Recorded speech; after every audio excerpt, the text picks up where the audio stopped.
Welcome. This week we're discussing the Gilded Age, which means we have to do two things. First, we need to figure out why that period of industrial growth happened, the fastest period of growth in the history of the world, with the possible exception of modern-day China. We'll get back to you in a couple years when we know more about the figures on that. Um, this is the period that the U.S. became a major player in the world, in culture, in society. It all came from right here. So, you're going to read about Rockefeller, you're going to read about Carnegie, you're going to read about industrial growth and problems with the workers and all that. What I want to talk about with you today is Chicago. Why Chicago? Why not Chicago? It's one city. So, you got it open up. You see, Chicago, a case study. There is where Chicago is.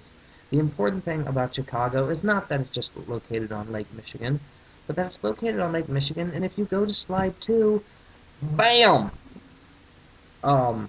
Here, we'll even give you an effect. Bam! All of the railroads in the country go into Chicago. So it's going to be a major funneling point.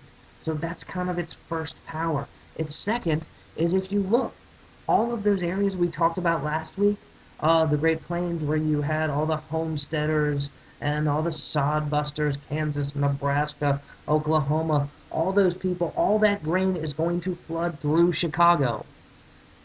Because all those people back east, where we live, Connecticut, New York, Boston, Pennsylvania, all these people are going to need to eat.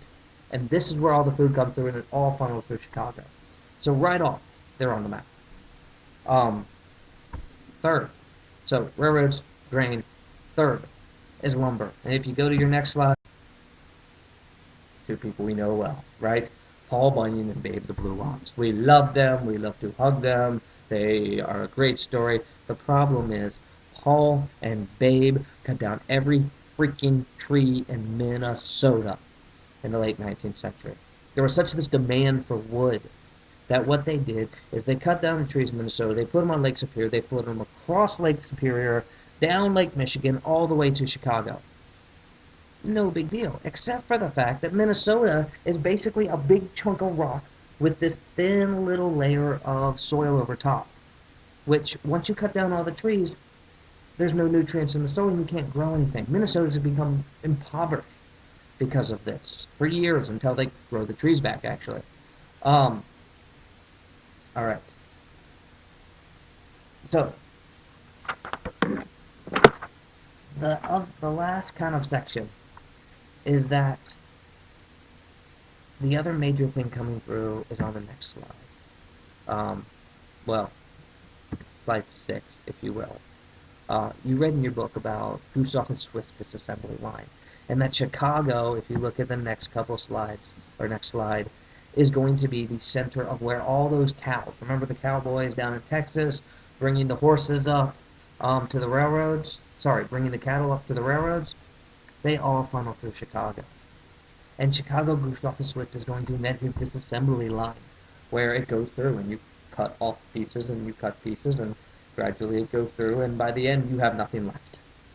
Yes, Henry Ford will steal this idea and build cars with it. Anyways, the problem is, you can imagine, look at this picture of the railroad here, slide 7. How much, let's see, how do we say this? Cattle excrement? That means poop is going to come out of here.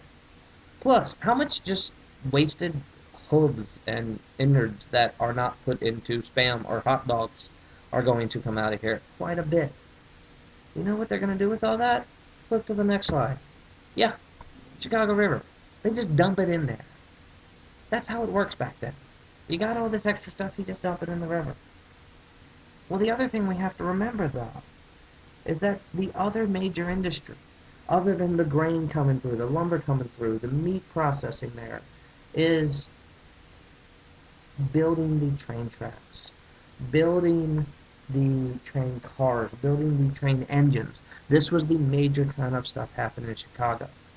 And so, once they start building this and putting all it through, you can imagine the chemical runoff that is going to be in this process. Guess where it goes? In the river. Beyond that, this is Chicago. This is a new city. They built this amazing, elaborate underground sewage system. I mean, it really is. It's blowing everybody away. Guess where the sewage system runs? Into the river. Okay, so let's see. Human excrement, leftover cow parts, industrial waste from all those factories, all going into the river. River flows out into Lake Michigan. Normally this would be fine. New York did it. It was fine. Flew out to sea. Problem is, Lake Michigan has a lot of wind. And the wind is going to swirl in such a way that all that stuff is going to come right back on shore along Chicago. Chicago will be rampant with cholera, typhoid, and according to one observer, the foulest smells imaginable. Fair enough. All right. They don't know what to do. 1867. They realize early what's happening. So they run a sewage line 2 miles out into the lake. This didn't work. Everything still blew back in. But it was an attempt. 1883 epidemics are going to kill 1,500 people. 1890 through 92, 3 years, 3,500 people will die from typhoid. Typhoid is when there is too many foulness in the water, and the city just becomes sick from how dirty the city is. Let's leave it there. So instead of trying to, they could regulate it. They could regulate the dumping. They could clean it up. This is what they do. They hire in 1900 a guy named Rudolph Herring. Rudolph Herring, stick with me, dug a 28-mile canal from the mouth of the Chicago River over into a tributary of the Mississippi River. He dug a 28-mile canal that reversed the flow of the river. The river did flow down in to Lake Michigan. This canal is dug so that now the river actually drains Lake Michigan through the city and out into Mississippi. Yes, it'll flow down to places like St. Louis and New Orleans. That's their problem. So their solution to this was not to clean it up in 1900. It is to reverse the flow of the river so the waste flows down to be somebody else's problem.